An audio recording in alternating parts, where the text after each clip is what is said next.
Hello, everyone. I'm expanding my response to the article claiming Biden's Gorbachev moment and his speech in which he declared Trump and his MAGA crowd to be extremists, which they are. Trump's response is of note.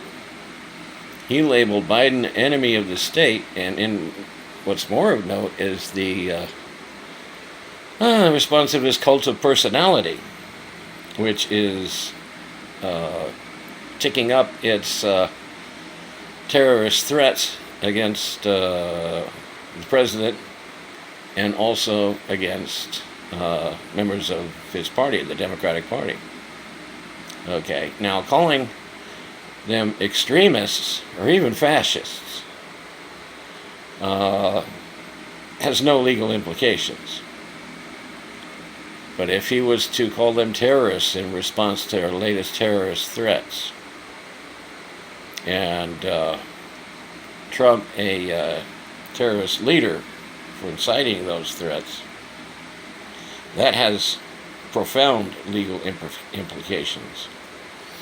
That would enable Biden to basically ship them all off to Gitmo, wouldn't it? And that would indeed be the first shots in the Civil War. If, on the other hand, Trump validates that before it happens by leading another uprising into D.C. around both his legal problems and the upcoming midterm elections, right? Then the results are the same. The U.S. descends into civil war. So, an interesting side note to Trump's legal difficulties. What will he do if he is indicted and warrant is issued for his arrest? What will he do? Will he flee? Where to? Well, he could flee outside the U.S. altogether to a country that didn't have to extradite him if it didn't want to, say Russia. But he could also flee to Texas, inciting their independence movement to unilaterally declare its independence from the U.S. and defend him there.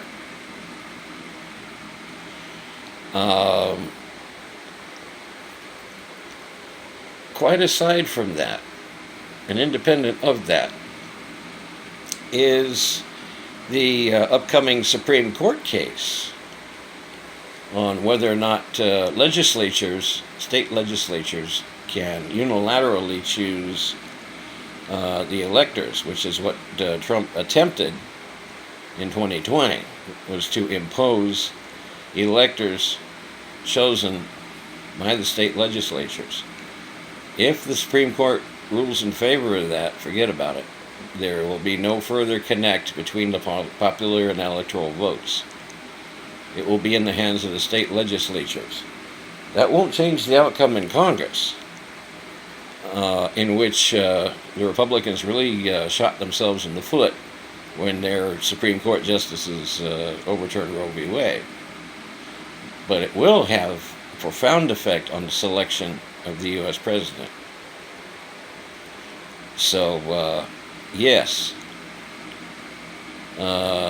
this speech of Biden's and the reaction to it from Trump and his cohort may indeed be a Gorbachev moment. It may be the date that historians look at as the beginning of the end of the United States, similar to what happened to the Soviet Union on Gorby's watch. So here we are in the left wing, preparing for whatever outcome there may be. Viva Gran California Libre.